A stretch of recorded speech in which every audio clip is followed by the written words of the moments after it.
The broadcast is now starting. All attendees are in listen-only mode. Welcome, everyone. My name is Jessica Burke, and I am with the Adult Protective Services Technical Assistance Resource Center, APS TARC, and I will be your moderator today, along with Andy Capehart, who is also with the APS TARC. We both want to welcome you to this webinar, Telemedicine for Geriatric Assessments of APS Clients, with our presenters, who I will introduce shortly. Next slide, please.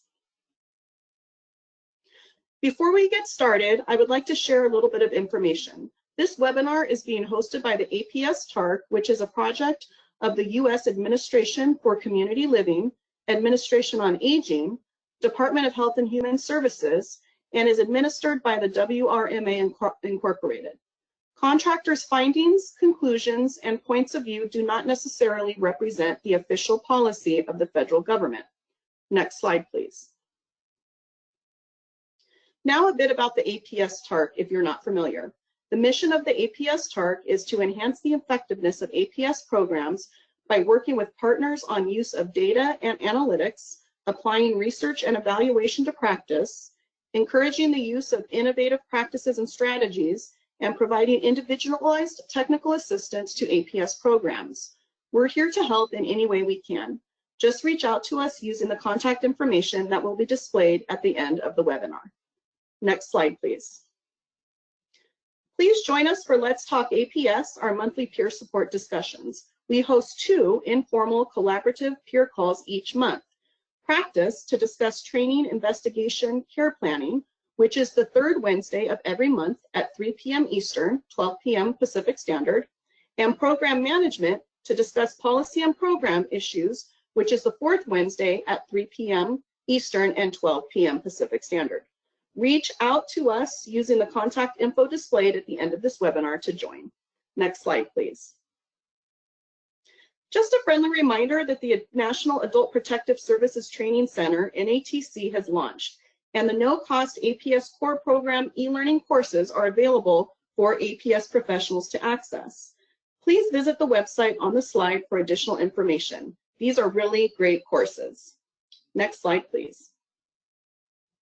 Now on to some housekeeping. In the handout section of your webinar control panel, you will find today's slides. You may download these at any time. Please use your computer speakers to access audio for this webinar. Please make sure the speaker volume is adjusted to your desired volume.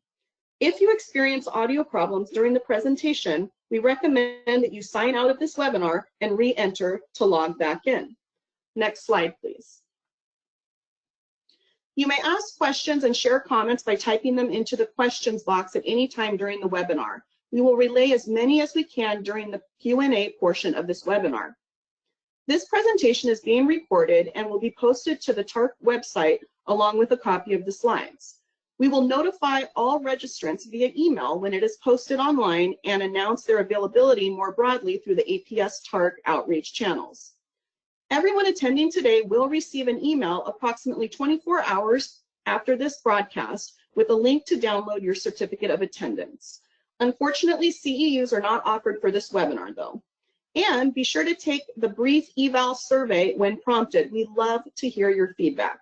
Next slide, please. Now we're going to launch a quick attendee poll so we can get a sense of who our audience is today. We'll go ahead and launch that poll now. Our question is, what profession do you identify most with? This is a single choice answer. Adult Protective Services, medical, legal, other social services, other profession. Give you a couple seconds to take that poll.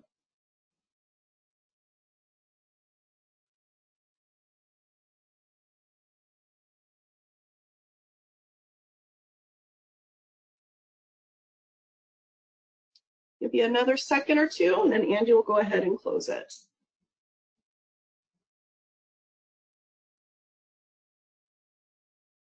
All right, so we have some answers here for you.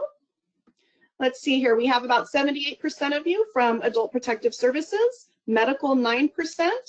We have other social services and other professions at 7%. Great. All right, next slide, please. It is my pleasure to introduce you to today's speakers who will be speaking for the first portion of this webinar. Natasha Petricola is an interim administrator at Cuyahoga County Division of Senior and Adult Services, and Larry Bobrow, who is the Chief Supervisor at Adult Protective Services, Cuyahoga County Division of Senior and Adult Services. So Natasha and Larry, I'm going to turn things over to you. Thank you for having us today and allowing us this opportunity to talk and share with you all our creation of a behavioral health unit embedded within our Adult Protective Services program. So I'm going to start off. I'm going to give a little bit of a history about why we chose to embark on this kind of response to add to what we do in Adult Protective Services here in Cuyahoga County. For those of you who are not familiar, Cuyahoga County is one of the rather larger counties in the state of Ohio. There's 88 counties total. We are in a predominantly urban area. The city of Cleveland is probably the best known large city in Cuyahoga County.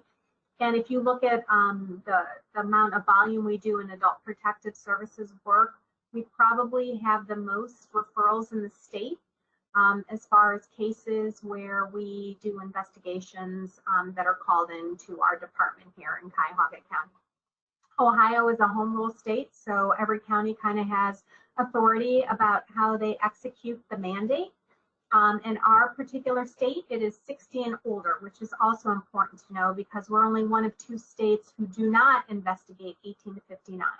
We're a larger APS, so we do also open cases for those individuals 18 to 59, but obviously there are some criteria that needs to be met, primarily that the person wants to be a willing participant in that investigation.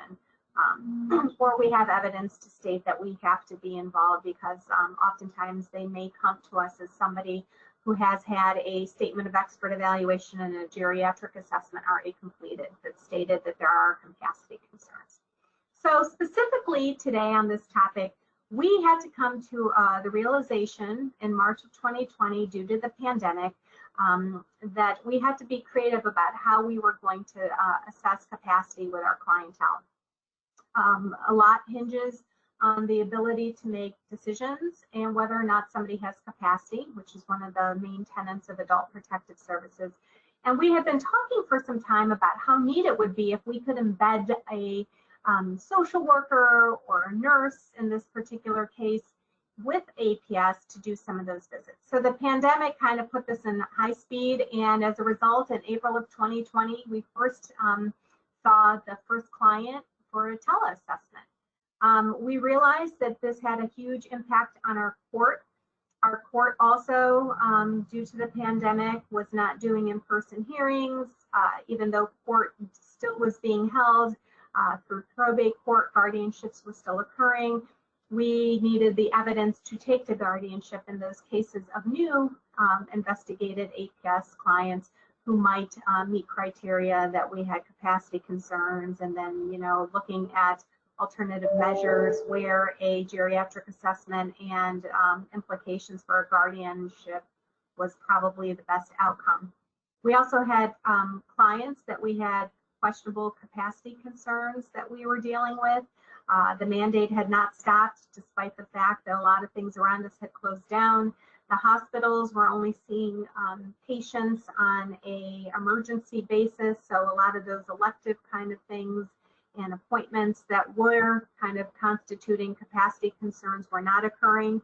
And then the workers were going out and just doing some of their own assessment in the case, noticed that there were some concerns. We always emphasize least restrictive. We always balance autonomy versus safety. But as many of you in the APS field know, that there are some clients that are definitely at risk that we encounter, and we do have to push a little harder and go a different direction to ensure their safety, to alleviate any kind of allegations that may be occurring that we validate. So we're always ensuring that we can find the least restrictive kind of outcome, but at times we know that we do have to have that capacity assessment. We also hoped long-term, when we looked at this, that this would minimize some court involvement. In our particular state, we are able to get protective service orders. Those are orders that we provide testimony and evidence to the court that we require possibly an assessment to occur. And so with a less invasive kind of arrangement where we have a worker and a nurse go out and actually see the client in their home environment and then kind of introduce them to the physicians and the groups that we've been working with at the hospital network, it just seems that things have run a little bit smoother at times. And it's easier to go into someone's home than to make the arrangements to try and get them sometimes to an appointment. A lot of our clients don't have the means. They're not traveling on their own. They rely on other people to take them to appointments, and they also rely on just utilizing public transit. And we know during the pandemic that was not happening. And this is something innovative for our area. It was something new. We had read different studies that similar kind of things were occurring, but in our state, it was not something that we had seen, and it was something that we thought, hey, we've got the resources, let's try and make this work and see what happens. Next slide. So we know that not every APS program is able to hire an RN or have an RN staff to help facilitate this. But anything that we're talking about today, and later Larry will discuss more of the logistical part of these assessments and the stuff that goes into actually requesting this geriatric assessment, can be done with also an APS worker. So it's not limited to an RN. There'll be some medical aspects that obviously an APS worker, unless they are also a medical professional, will be able to embark on. But for the most part, this is something that you could have an APS staff person do as well. The benefit, though, of us having an RN and staff was that she speaks the language of a physician. Quite honestly, there are things that she could communicate to the doctors that we were working with, and the doctors communicate to her. She also provided the medical assessment.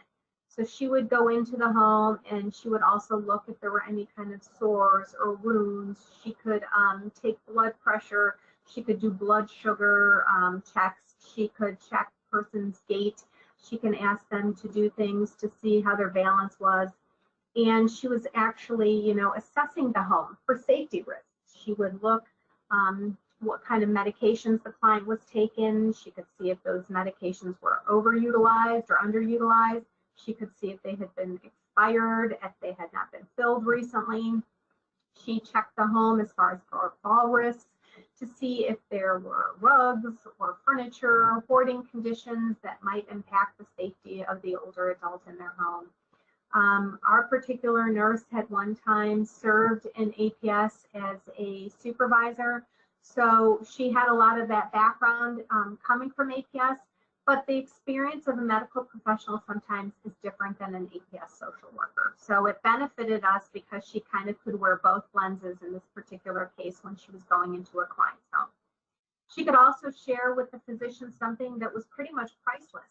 A lot of times in visits that were occurring in a hospital setting or in the doctor's office, you're relying upon the client, the patient, to tell you the truth about the home environment and the conditions that they're residing in. And now with the nurse in there or with the APS worker present, that was something that couldn't be hidden.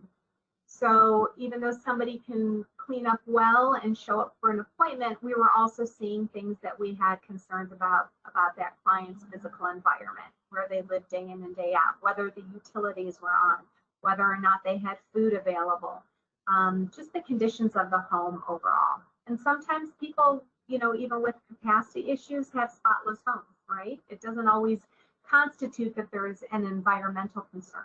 But in many of our cases, we do things that are alarming that sometimes would go amiss if it wasn't for somebody in the home actually reporting this. And it could make sometimes a difference in the way that we proceed with our care plans.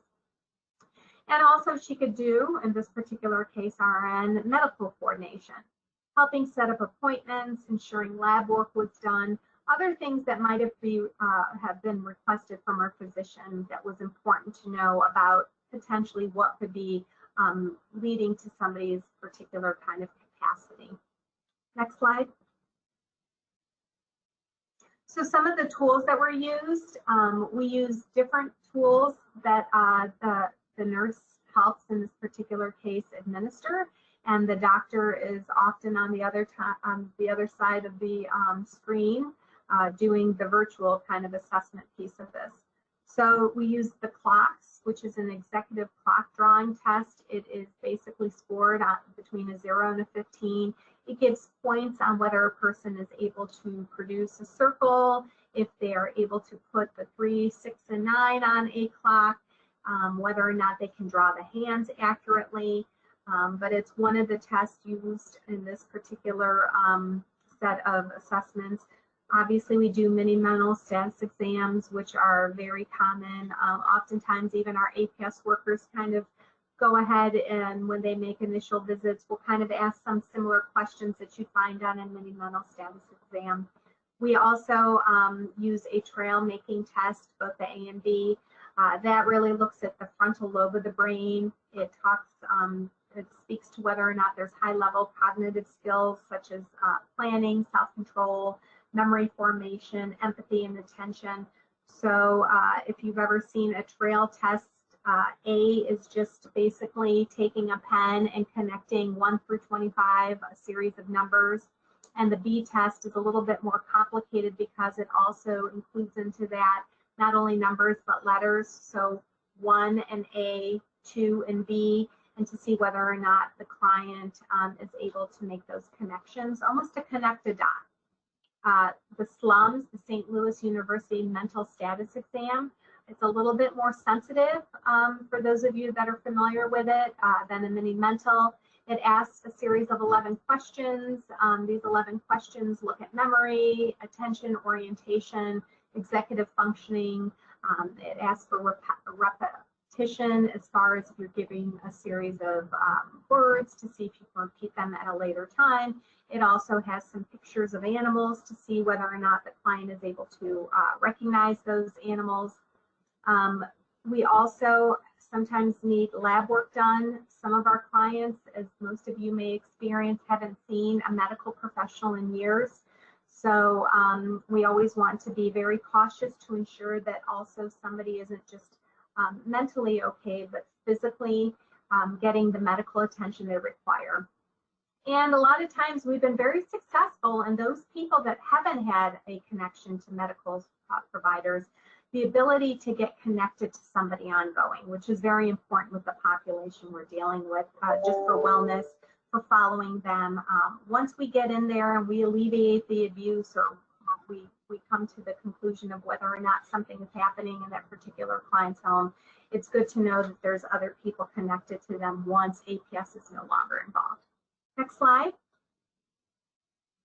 So you might ask why cognitive testing is so important. We know that there's several levels of cognitive learning. We know that there's remembering, understanding, applying, analyzing, evaluating, and creating. And anyone that's dealt with somebody who's showed some decline with their cognition, memory loss, knows that not everyone has the exact same characteristics that they're showing. So we try to be very comprehensive when we are looking at the adult and the individual and ensuring that we do know exactly where they are with their cognitive state, taking into account education, taking into account lifestyle, taking account just resources around that particular older adult and what might be going on in their life at that particular moment. We've had clients that are in mourning, they're dealing with depression, there's substance abuse issues, so it's really important that when we get involved, we truly get a clear picture of what it is we may be able to do to intervene to make that situation much better for our client. Next slide. So suggestions for replication. We think that this is something worthy of other adult protective service programs looking into, to see if you could find a group who would be willing to embark on this with you as well. Like I said, ours was born out of necessity, but we've continued to use this geriatric assessment, teleassessment with our partners at the Cleveland Clinic. It has worked out very well. Our nurse makes a ton of different visits to kind of do follow-up. It's a second set of eyes with along with the adult protective services worker. But if this is something you seriously would like to look at in your adult protective services program, do your research. Find out if there are any other innovative programs such as the one we're doing in Cuyahoga County. Shortly hereafter, you'll hear from Dr. Halfren, who is from Texas, and they've done something very similar in his state. But look at what some of the best practices are around that. Seek and begin your discussion with a provider in your area. See if there's a medical group, a doctor, a geriatrician who would be willing to enter this kind of relationship with you. All you basically need is the laptop and a willing participant as far as an APS worker, or if you are lucky enough to have an RN on staff or a medical professional, go out and visit with the APS worker and engage the client and work on getting this. Meet with your probate court. We're fortunate in Cuyahoga County. Our probate court is works very well with adult protective services here. But ask them, you know, what their thoughts are about this relationship, that if the virtual assessments are done, the statements of expert evaluation, what that will bring to helping them make decisions as a court about the incompetent and competent kind of a discussion. Find champions, people in your area that will support this. Like I said, there are APS workers that can do this work as well. It doesn't have to be exclusive to a medical professional. And highlight the success stories that come from this. You know, the people who win in this are our clients. It's the adult protective service programs, it's the courts, it's the families involved. A lot of people just don't know where to turn, and being able to get this assessment to our clients and really understand what they may be needing and they are working with is very valuable. And always keep in mind, we work better together. When you see that the court and APS, families and the clients and medical professionals are all on the same kind of page as far as the care and what needs to happen with our clientele, it's very important that, you know, we keep in mind that our end result is ensuring our client is safe. Next slide. So why do we do it? Why do we pursue a virtual assessment? Well, first of all, we make sure, because all of our clients who get a virtual assessment are APS clients. One of the things I make sure that when these cases go for the virtual assessment, that the validation conclusion has been made, and the conclusion is showing that there's a protective concern. The majority of the cases are self-neglect cases that end up getting a virtual assessment. I don't have an exact number, but I can probably safely say it's close to 90%, if not more. We'll pursue it. Why do we do it? Because the client is exhibiting some sign of lacking capacity. You know, during the course of the interview, during the course of investigation, our workers are noticing something that may raise the question that maybe this person doesn't fully have the capacity to make, you know, specific decisions. Also, too, we take into account that a primary care physician is not accessible nor available. And sometimes we'll pursue the virtual assessment because, for the sake of time, to keep this person in a safe situation, we may have to go and expedite getting a virtual assessment. We're going to be able to get that assessment done a little quicker than setting up an appointment with a new doctor and trying to get them in to see a new physician. Also, too, no surrogate decision maker has been established or is recognized. There's nobody really involved with that person. As I mentioned, it's self-neglect cases, and a lot of people don't have family members or anybody who's involved with their life who can sort of assist us with maybe getting that assessment. And lastly, the case plan warrants further assessment. Okay, we will always look to lesser restrictive intervention, but at the same time, it sort of sees that if we establish and create a case plan for our client, we sort of see that maybe we need to check their capacity to see if they even have an understanding of the development of a proper care plan to address that protective concern. Next slide, please. So what do we do prior to requesting that virtual assessment? Well, once again, we will develop a case plan, try to work with the client to develop something that includes expressing the concerns and addressing the concerns of their capacity, also in their ability to make those informed decisions. we will make every effort to take a client-centered approach, if feasible, to get their input as to the development of the case plan. But you can imagine, for those who, I see the majority of the people on this conference are from APS, there are some times where you question whether that person actually has the understanding of developing and assisting with developing a proper case plan. A question needs to be raised: can a client make the appropriate safe decisions with minimal intervention? Obviously, we want to try the least intrusive services put in place to assist a person, but again, can they make that decision to allow those services to be put in place? And lastly, what do we do prior to requesting this? Based on the fact received as part of a report, something's already been reported to us that's recognized as a concern. When there's a screening of a case into our agency, there has to be a presence of some sort of impairment, either a physical or a mental impairment. So that mental impairment, many times, is already put into the report, where who's ever calling us to have us open an investigation, they're already seeing that there's some sort of impairment expressed in their interaction with that person. So hence, that's something that we try to set up as a priority and put in place before we even pursue requesting one. Next slide, please. So, what do we do it for? Why do we do the virtual assessment? Why do we pursue something like that? Well, of course, we have maybe a confused or maybe even an unsure client, somebody who, may be having problems with their independent activities of daily living. Okay. Maybe they are unsure of a proper case plan. Something my staff sometimes does is go over a safety plan for that person. What happens if there's a fire? What happens if you need to get assistance? What happens if you need help? And they're confused as to how to pursue that. Sometimes not even knowing to call 911 is something that's absent. So there's a confusion and unsureness in that client. The client, too, needs to be a willing participant. This is necessary for a virtual assessment.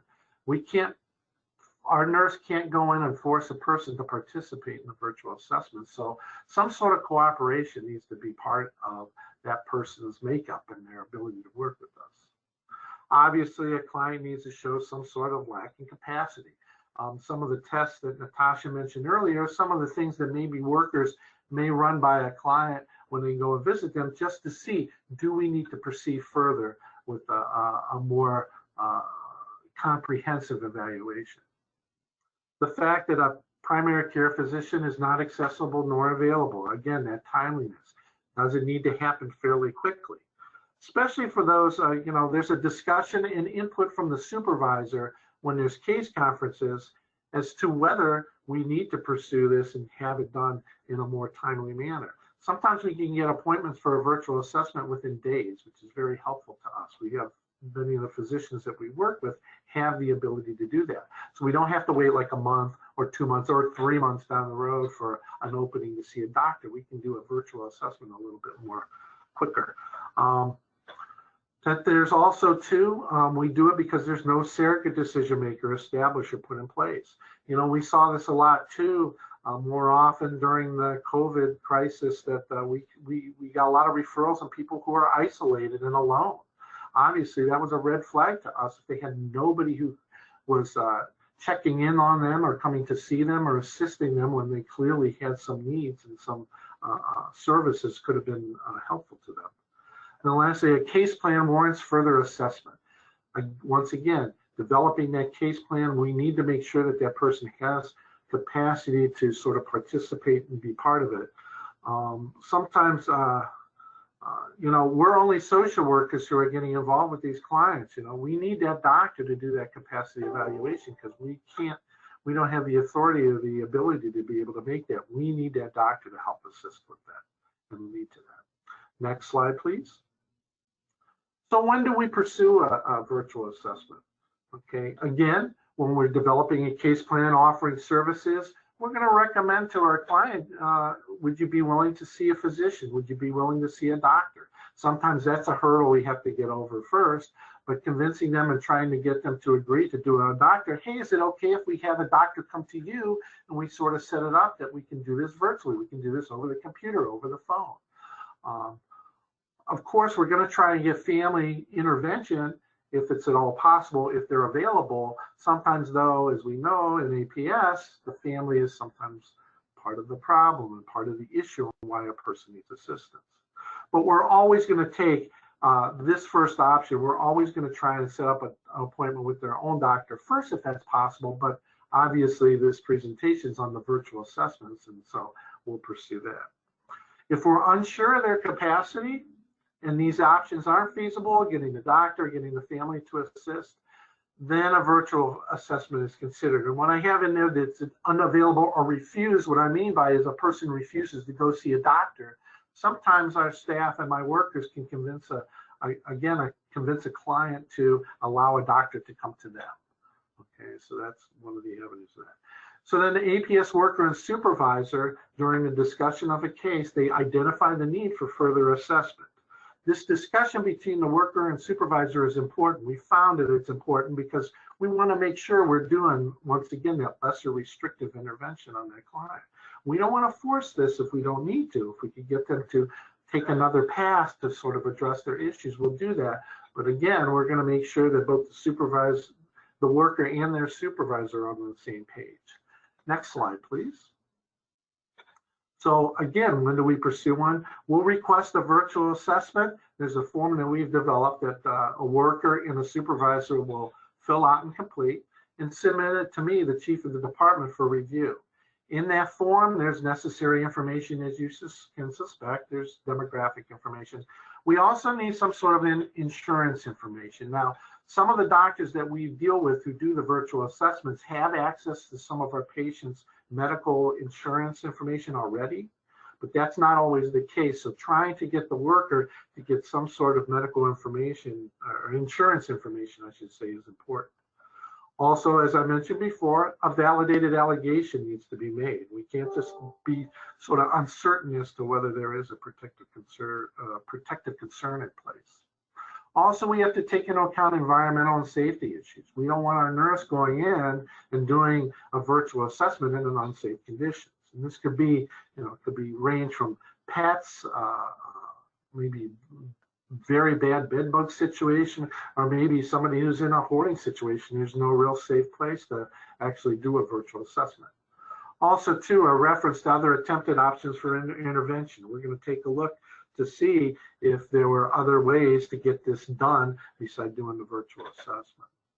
Also, lastly, that approval by the chief is necessary because I make sure that those key points in that one bullet are met before we forward this on to the nurse and the doctor to pursue that virtual assessment. Once that gets completed and I sign off on it, that's when it goes to the geriatric nurse that we have in place. Next slide, please. So where does it happen? Well, being a virtual assessment, you can imagine this happens in our client's residence. That's where they live. So what happens is that geriatric nurse goes out to the client's home. Okay, they schedule the appointment with the geriatrician prior to for the virtual assessment. They work hand in hand and they have a good relationship with the physicians that we use to do the virtual assessment, to work with their nurses, their nurse aides, to assist with developing and creating that appointment. And they go out and arrange to go out to the home. So what's the prep? Before the nurse arrives, obviously she's going to have the forms ready to go for what she needs to bring out. Specifically, those forms they have to use that do the assessments, such as the depression scale, the clocks, the slums, as Natasha mentioned earlier. Also, too, if there is a primary care physician, our nurse will reach out to them prior to us going out for the virtual assessments just to see if maybe they have information already at their disposal about possible revelations during previous appointments as to whether that person has some capacity issues as well. And then also, too, we're going to prep with talking to the APS worker as to what to prepare for and what to expect with the environment that that person's living in, so they can be sort of ready for what to expect. They don't want any surprises when they go out to that home. So I had a nice conversation with our nurse who does this, who shares that she arrives about a half hour prior to the appointment. And she works really, really hard to try and develop that personal relation, make that person feel comfortable with her visit as best she can. She says she tries to find something personal in their home that she can talk to them about and sort of make them comfortable. Maybe some pictures, or maybe if seems like they have collections of things or something that's familiar, something that's personal to them to sort of make them as comfortable as quickly as possible. She'll then go ahead and explain what's going to happen with the process, what to expect. Okay, obviously this may be new to the person to our client, because this virtual assessment is going to occur over a computer screen, and some of our clients maybe have never been in front of a computer before. Okay, they'll be asked to sign a consent. Okay, which they're already aware of the fact we're doing a virtual assessment, so this is usually not something that's a barrier. And then she goes ahead and completes the clock face tool, the depression scale, and the other assessment tools that she has and uses that were mentioned before. Next slide, please. So some of the barriers we run across when we're doing these virtual assessments. So understand there's obviously some tech issues, technology issues, phone disconnects, poor Wi-Fi, just access to that that technology too, and having access to that, or a break in the assessment process. The doctor may be asking some questions and such, and boom, all of a sudden it gets disconnected. You have to sort of start it all over again, and that's been something that we've run across. There are physical concerns. What I mean by that is that maybe the nurse discovers that there's an ailment, that when she arrives and starts prepping for this, that she notices that there's actually something medically occurring with this person, that maybe they don't need a virtual assessment at this point in time. Maybe they actually need to go to the hospital to get something addressed. Okay. And sometimes there have been some virtual assessments where she showed up and had to call EMS as opposed to doing a virtual assessment, because we're recognizing something that they need medical attention almost immediately. Also, this is a big one, frustration during the assessment. And this is frustration during the assessment by the client. They start to do things like claim they can't hear the doctor when my nurse says that it's clear that the volume, there's really not a problem with the volume. They start using this as an excuse, because they start to discover and realize that there are truly capacity concerns, and they're having a tough time answering the questions that the doctor's asking. They're having difficulty following through on recommendations that the doctor's telling them to do. Could be just walk from the chair to the wall, and while the doctor's observing it, they're having a tough time doing that. So they get frustrated and say, I don't want to do this anymore. I didn't hear them. I can't understand them. You know, they use that as an excuse and sort of an attempt to stop the assessment from happening. So that's a barrier. And that too leads into, you know, they're realizing during the process and during the actual assessment, there are capacity and memory issues there. And you know, frustration sets in. Next slide, please. And lastly, what are the benefits, though? There are many, many benefits that come from this. First of all, we found that the collaboration between all three parties, that being the physician, the nurse, and adult protective services, the three of us working together after an assessment occurs, there's sort of a debriefing that goes on. Sometimes it involves all three parties, and there's a development or a sense of what direction to take. It's not always that it's, you know, a person needs to be to get a guardian or some other surrogate decision maker in place.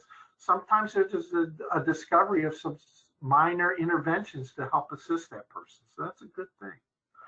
The other positive or benefit from this, the physician states, and he shared this with me before, one of the physicians, it's great to see a client in their living environment, because many times assessments, capacity assessments occur in a hospital setting, a very sterilized setting. They don't get to see a person in their home, so they get to get some questions answered from that. Also, too, there's a discovery for a need for further testing. Blood work is a big thing, obviously, that could answer a lot of questions. Maybe a person is just needing some changes in their medication or addressing some other things. And lastly, yes, sometimes the benefit is that we get a statement of expert evaluation when it's appropriate to help us pursue getting that person a legal decision maker if that's what needs to happen. Okay, and sometimes getting that in a timely manner, again, because of the situation they're in and needs attention fairly quickly, we can get that occurring faster.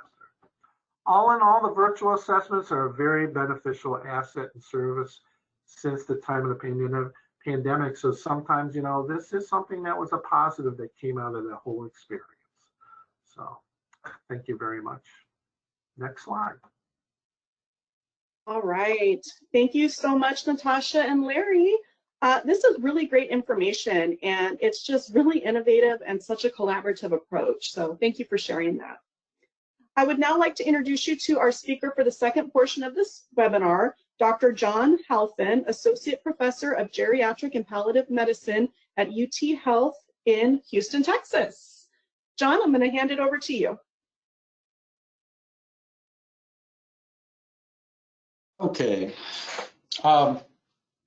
So anyway, I'm glad Ohio is using this process.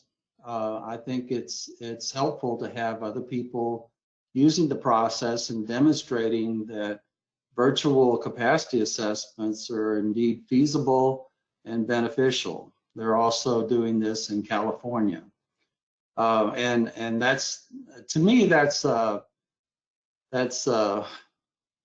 important, because the process that basically we've been doing since 2015, and the reason why is because we could reach remote areas of the state. And the way that we've structured, of course, we have long experience doing this. I guess you may be aware that Dr. Carmel Dyer was doing these assessments, probably not virtually, but in person, working with Adult Protective Services since about 1995, going out to the homes with learners. And when I joined when she hired me in 2007, and I started doing the same thing. I'd take the residents out and the fellows and the medical students out with me and doing these forensic assessments, and we also took care of the patients in the clinics too at that time. But it evolved eventually into more of just a forensic assessment with that physician-patient relationship related to just that forensic assessment. Next slide, please. So since 1997, it became more formalized in 1997. Dr. Dyer was still around. She's deceased now, but she was still around. The Texas Elder Abuse and Mistreatment Institute, one of the first in the country, and long collaboration with Adult Protective Services, mostly forensic geriatric assessments for capacity in and around the Houston area, where we can get to in our car, basically. And we would always do these with an APS specialist who knew the client, has been seeing the client several times, and has real concern. And of course, they would discuss their concerns with their supervisors and their subject matter experts. And they, of course, are very experienced in dealing with patients like this. I remember going out with the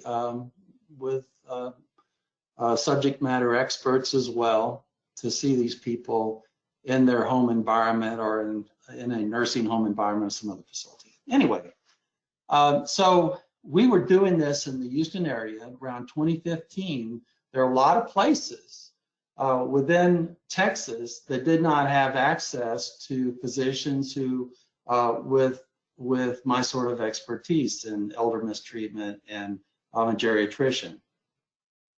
So we have, and there are a couple of other geriatricians doing these assessments with me now.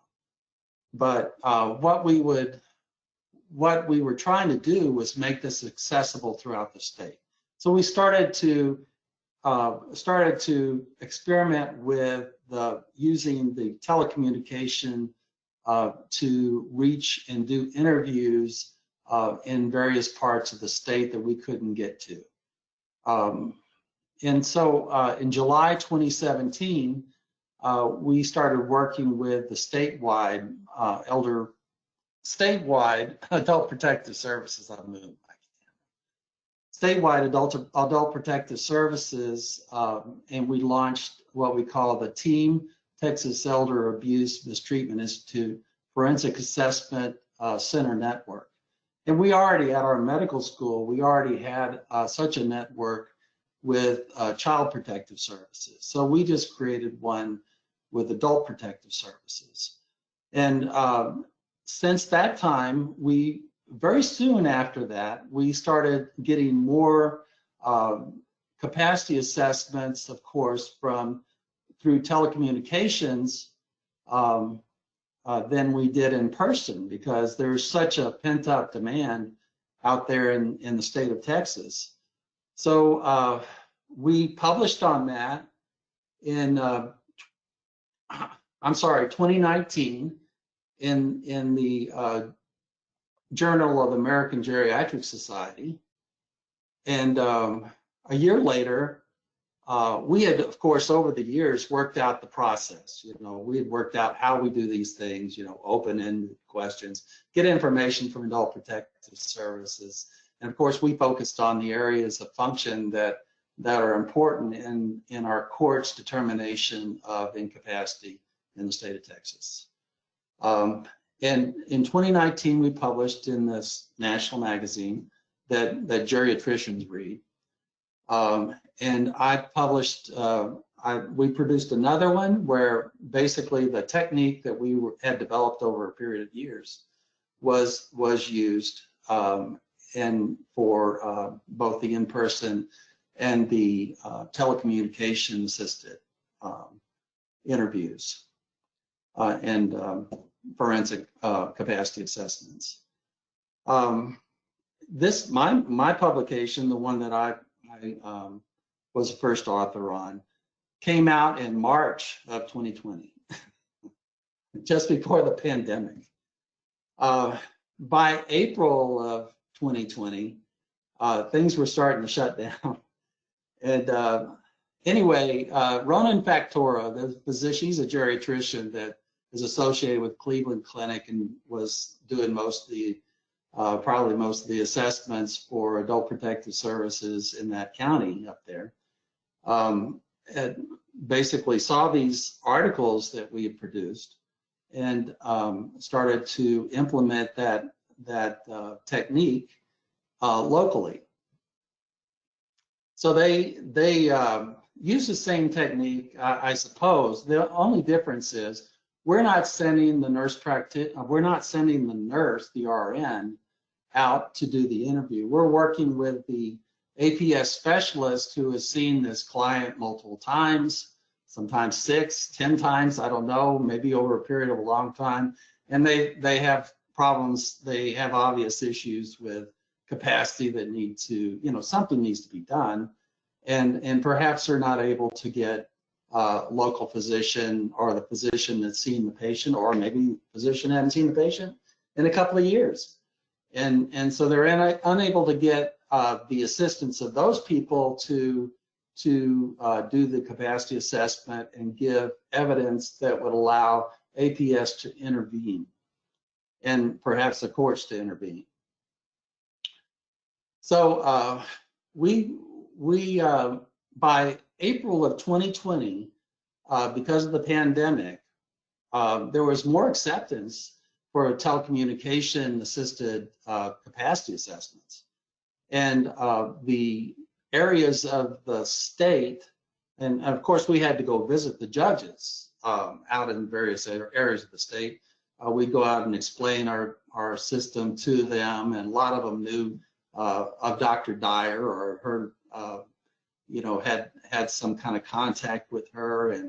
And so we kind of broke down the barriers, and of course they had a lot of experience with us locally, me and other people that are doing these capacity assessments, and know that we know what we're doing. And so it became statewide accepted, basically, for the telecommunication assisted interviews supporting capacity assessments. So in the first 6 years since we went statewide, we've had about 2,800 clients referred to us.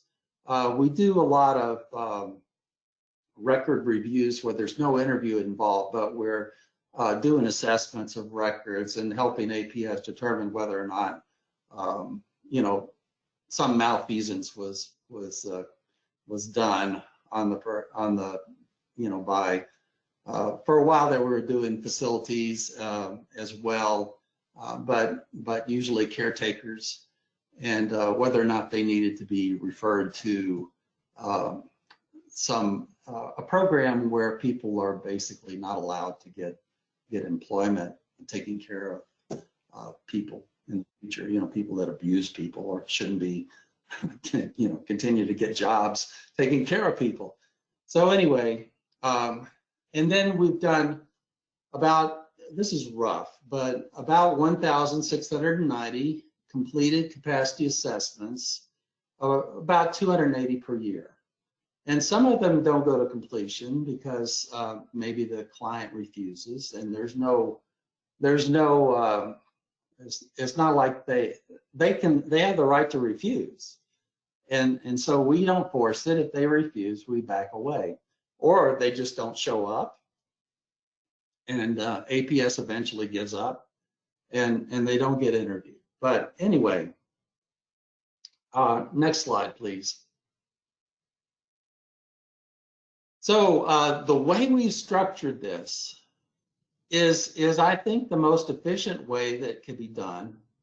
And of course, we have a lot of experience with this, but we would like for this technique basically to be used not just locally within a county, but nationwide. If it could be adopted nationwide, a lot of people that are not getting this service, APS is struggling to find people to perform these forensic assessments. It could be implemented throughout the country to get rid of that unmet need. And certainly in Texas, when we went statewide, it wasn't long before the request for forensic capacity assessments out within the state, away from our little geographic area that we could get to, you know, far exceeded what we can do locally. So anyway, APS, we have this arrangement contract with statewide APS.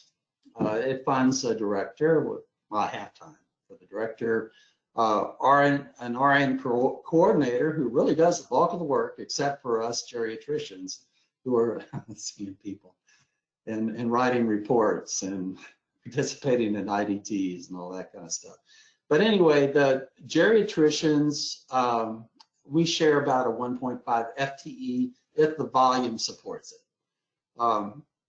So APS funded the creation of the secure store and forward portal, which we communicate back and forth throughout the state with APS, and it stores the records. APS is custodian of those records. They pay for the site. The information is theirs. And so if we get a request for records, if I get the request for records, I'm saying, well, you need to get with APS, and we direct them towards that. But sometimes you'll have an alleged perpetrator, which has happened a few times, wants to get, you know, all the records and everything that we in the results of our reports and all that, and so we don't have to do that, and a lot of this stuff is going to be privileged information that APS is not going to be able to share, and sometimes that would put the client in jeopardy. So anyway, we don't have to send this. APS deals with the custodian of the records. Okay. And that's a big benefit for us. Also, we use that encrypted, password protected, synchronous audio, video, telecommunication, you know, that APS has some arrangement with Microsoft. And Microsoft Teams is what we're using at this point, which is actually functioned very well. And then we're only doing these assessments for APS clients. We're being funded by APS. We're just doing these forensic evaluations, which I really think is is a much cleaner approach. It's much less likely to involve any kind of influence or lack of objectivity or concerns about lack of objectivity on the part of the evaluators. Next slide, please. So anyway, the process. So in short, APS will send us a request for, after they've decided that that's what they need, the APS specialist, their supervisor or subject matter expert will request a, they call it FACN, FAN, Forensic Assessment Center Network. Anyway. So the RN coordinator that is that works with us, and all these besides the APSS and the subject matter experts and the APS supervisors, that's all APS employees. What we are is McGovern Medical School employees. So you know, this is something I think could be done with a medical school that has geriatricians, and they all have geriatricians. And can collaborate on a statewide level with different APS organizations, or countywide if you're in Ohio. So, so the RN coordinator arranges the interview with the client. The APS specialist is out there in person with the client, and they maybe have seen the last one. The example I'm going to tell you is this APS specialist has seen this client 6 different times, knows him pretty well, knows the family, and he's actually very, very good, and he does good work. He knows, you know, and of course we're there on the video conference to direct him to show us various things. Like if it's a diabetic, I'm going to ask to look at the feet because I'm a geriatrician, and that's just what we do. And anyway, we're given a tour around the house. We see the conditions in there. We'll look in the refrigerator. We'll, you know, if there's some other characters in the room that may be impeding communication, we'll ask them to get out and allow us to have the communication that we need to have with the client. And we're asking open-ended questions of the client. So the APS specialist sets up the telecommunications and brings the equipment, brings copies of our assessment forms. What I'm talking about assessment forms is the little forms that we use. Actually, since Ohio is using the same forms that we published about. So the slums, the clocks, and executive clock drawing task, we use geriatric depression scale unless they're a vulnerable of 65. For them, I'll use PHQ-9. For the people 65 plus, we'll use these instruments that are validated for assessing cognitive problems in geriatric patients. We have the trail making A and trail making B that we use, and we like those a lot. So anyway, APS, the APSS, under our direction, and they basically, we've you know, over a long experience, developed ways of instructing how to accomplish the various assessment forms, and we of course get asked for their assent. Now, you have somebody that you're dealing with incapacity. They may not really be able to give real consent, but we'll ask for assent. Can you tell I'm a lawyer? I mean, you know, we ask for assent so that you know, they basically can agree or not agree to participate in the interview, and they don't have to. If they say no, then we have to back off because the statute doesn't require APS to give up their investigation, but it does require the client does not have to be interviewed or participate in that. if they don't Dr. want. Halpin, this is Jessica. I am so sorry for interrupting. I just noticed that it is 1 o'clock. So for the audience, if you can stay on for an additional 5 or 6 minutes, we do have one question we want to get to. Dr. Halpin, to give you another 5 minutes, if that works for you. Yeah, sure. So what do you want me to do now? No, just finish your just finish your presentation. If you can wrap it up in about 5 minutes. I can do that. All right. So anyway, after we do these assessments, these interviews of the clients, we will interview collaterals if available. Like out of the presence of the patient, we'll interview collaterals. We'll also get more information from Adult Protective Services if we need it. Then later, we're going to have an interdisciplinary team meeting where we will talk with the APSS and the various people that are involved in doing our capacity assessments, and we will come up with a plan that is the least restrictive alternative that is feasible. We have to have some alternative to guardianship that is feasible. And in one case that I was going to talk a little bit about is a fellow that really thought that he was taking care of everything on his own. He really is not. His daughter is really taking care of everything.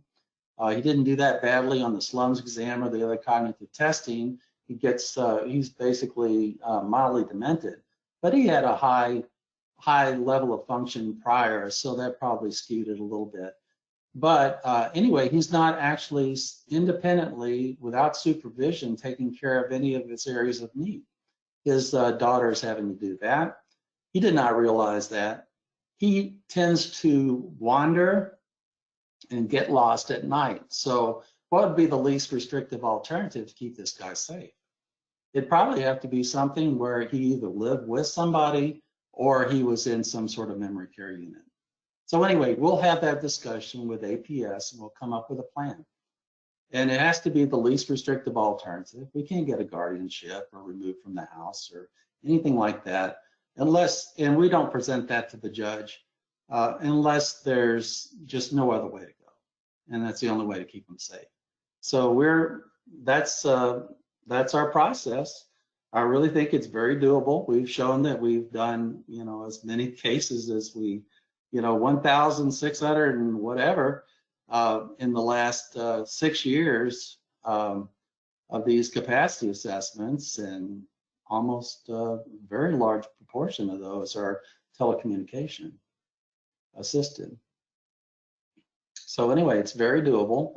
The way we have it set up is something, and because we're not doing these, we're not trying to take care of the patients.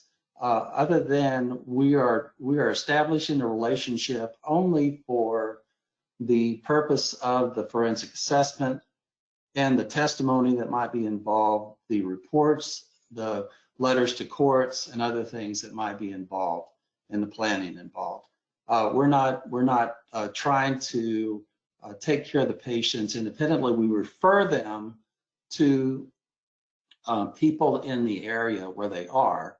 And of course, we're very practiced at determining when somebody's in distress, when they need to be seen right away. And occasionally we just say, hey, send them now to the emergency room, or we look through all their medications, of course, like everybody, like you would expect, right? We go through all the meds and we see if they're taking them or not. And if they're taking benzodiazepines, then or if they have a bottle of whiskey in the chair with them, we're start thinking that perhaps maybe our cognitive assessment and the information we're gathering from them may be skewed in some way, and so we may not really think that we have an adequate evaluation.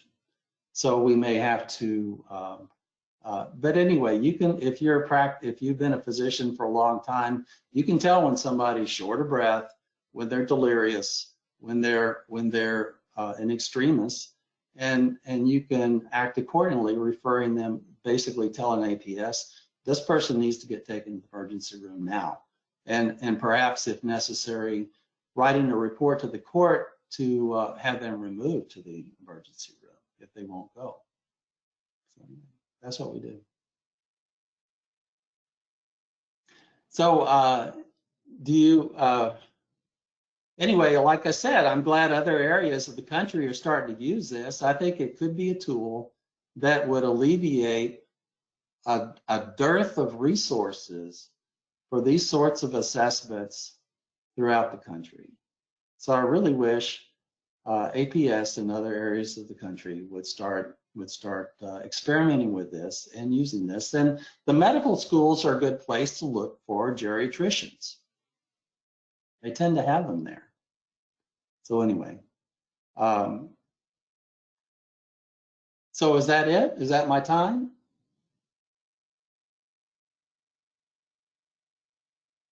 We want to go to the next slide, please. Yeah, sure. Go to the next slide. Okay, it looks like you had one more slide. Could you touch on that for a minute? And then we, unfortunately, attendees won't have time for questions, but we're at about 1:06 right now. So did you want to spend about a minute on this last slide? Well, this is really just talking about the interdisciplinary team meeting that we have. We look for least restrictive alternatives, and we come up with a plan that takes care of the needs of the client, that's feasible. And sometimes the only feasible thing to do is the memory care unit, and sometimes the only feasible, the only alternative is the capacity assessment, but is a declaration of incapacity from a court. But of course, we consider that the nuclear option. And the courts and we in the courts are not inclined to go there unless absolutely necessary. So we try to match people up with just what their needs are. Try to get their needs taken care of. Try to keep them safe, and we've been very successful at this. So if APS needs some kind of request for a removal, documentation that a court can use for removal from the home emergently, then we'll produce that if we agree with that. And the same with some assessment saying that they're totally incapacitated or partially, we'll produce that for them too. But we just do that under the direction of APS, and if there's no better way to do this, take care of the client. So anyway, we've been doing this for a long time. We've developed a process that now Ohio seems to be duplicating to some extent, and it's being tried in California as well. And we'd be happy to help out.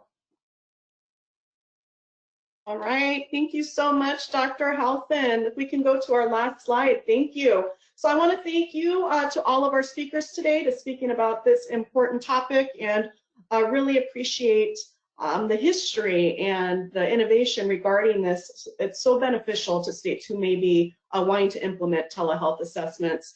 And I do want to thank all of our audience members. Thank you so much. I'm sorry this went over a few minutes. And just a friendly reminder, stay connected. Here's the information on how to stay connected with us. So if you haven't contacted or follow us, we would love for you to do so. And I just want to thank each and every one of you on behalf of TARC for investing in your professional development and keeping our older adult population free from abuse, neglect, and exploitation. All right, take care, everybody.